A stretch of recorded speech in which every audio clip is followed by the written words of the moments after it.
nonyiso jonyuol kuma odhiye kowacho ni ne ok odwa timore maber ne wuode ne ok onyise kuma ne odhiye mar kato ne duogi gone sime ne masira ne ojuke noendo.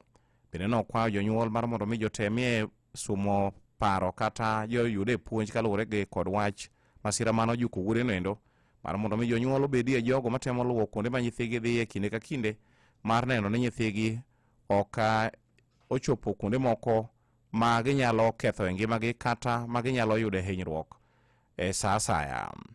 Ne ler mathuth maluwore kod mago wabiro medo keloni kaka gimedo choponwa mesa moro mar fwambo kod keyo.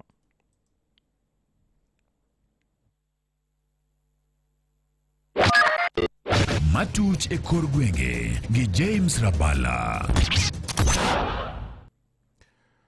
E weche moko bende mapogore kod mano en duol mar governors koro dwaro ni piny owacho mamalo bi ochiwo omenda maromo shillings bilion 450 ne counties mathur kainde iko omenda mabiro.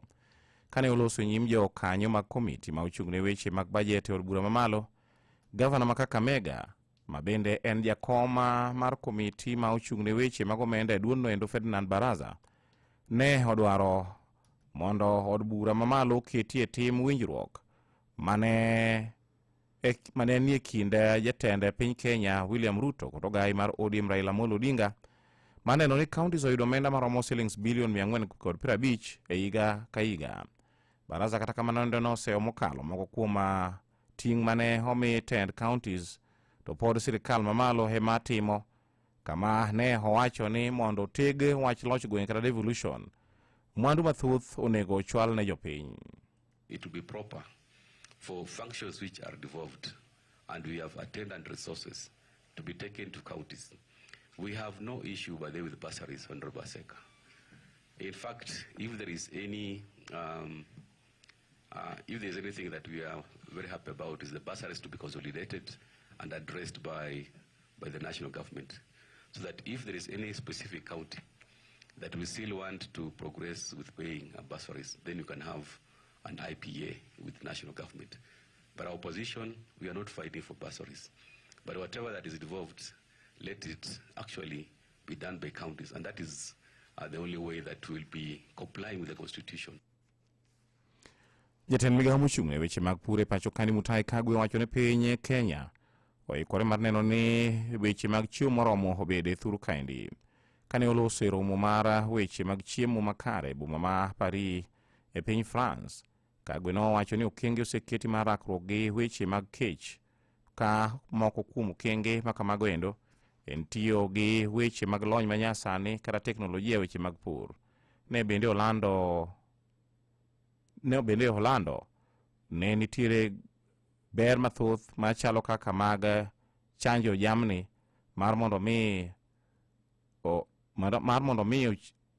ne kaka inyalo chanj jamni e chirni, kendo chak kembe mag piende jamni ma wacho ni gin yore mag chuogo thuolo mag tije ne ojende.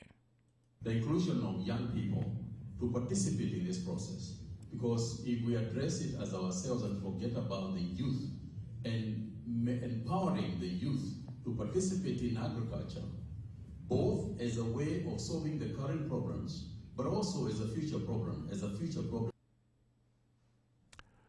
Kod jakom mar duol mar Jo-Islam ma pacho kaendi Hassan Olenado osingo ne oganda Jo-Kenya ni Stephen Munyako ma yande ne ong'adne buch tho chiegni duogo e pacho kaendi ka en thuolo. Munyako mane ong'adne buch decho e pinje ma oko idhi we thuolo bang' duol mar maduong' mar Jo-Islam e pacho kaendi donjore e wachno endo kendo golo omenda maromo shillings milion 129 mane idwaro ka gie sani to chenro mar loso oboke mag gole e od twech ema dhi nyime e piny Saudi Arabia kuma ne ong'adne buch thono endo motelo ne duoke thuru kaendi. Mwezi mmoja iliyopita World Muslim League waliweza kutoa mchango wao wa dola milioni 1 kwa family. Na kumbukeni kwamba hiyo ni mchango ambao wametoa, kunayo mapeni mengine malipo mengine ambao Wakenya wameweza kufanya ambao directly pia imeenda katika kwa family. Kwa sisi kuwa tumepata habari hii, tumeweza kuwasiliana na World Muslim League, ofisi ya Secretary General, wameconfirm, tumeongea na balozi wetu Saudia na balozi wa Saudia hapa mjini Kenya, wote wakakubali kwamba harakati iliyoko sasa ni kutafuta mbinu ya kumalizana na kesi kama ile, ndio ndugu yetu aweze kusafiri kurudi Kenya. Ka koro atieko mage kore thuond weche manwa kelo ni ka koro keto nigi eyo machuok. Ogai mar ODM Migosi Raila Amolo Odinga ge lakseche nitie piny Sudan ma milambo ma odhi e chenro mar dhi kelo kwe piny nendo kata keto thik e kinda jatend piny Sudan ma milambo kunendo Salva Kiir ka achiel bende kod Riek Machar. Jatend migawo mochung'ne rita kwe ma pacho ka ndi Kipchumba Murkomen koro Holando ni chieng' wuok tich mar juma manyien ma tarik 31 mar dwe niendi dhi bedo odiechieng' yweyo ma dho ngere dendo ni holiday mar hingo odiechieng' Eid al-Fitr. Koro oganda Jo-Islam ma kwan margi romo miche gi miche ne opong'o muskiti ma kaunti ma Mombasa mar hingo odiechieng' Eid al-Fitr mar tieko kinde tweyo mar dwe mar Ramadhan kod puonj maduong' mane giyudo en dhi nyime gi luwo chike din kata mana bang' rumb kinde tweyo mar dwe mar Ramadhan noendo. Nye kwara mojeng mago biri makilo wae giko maga winjo weche manyien mawuok kone koncha ge lakseche gindi. Watude kendo kango chopo saa achiel mar otieno ma kena bucha kelo nwe kendo weche moko manyien adimba. Ko kamano kango chopo saa 11:12 to biro kelo nwe weche manyien goendo e yo machuok. Mago ne weche manyien e Radio Ramogi kano kelni gi James Rabala. Tigi Kolopa 300 OD kowuok Osho Chemical Industries Limited. Ma en kwiri manego kendo tieko buya gi lum mamako cham e puodho. En yath makitiyogo tibiro bedo gadiera ne keyo mabup.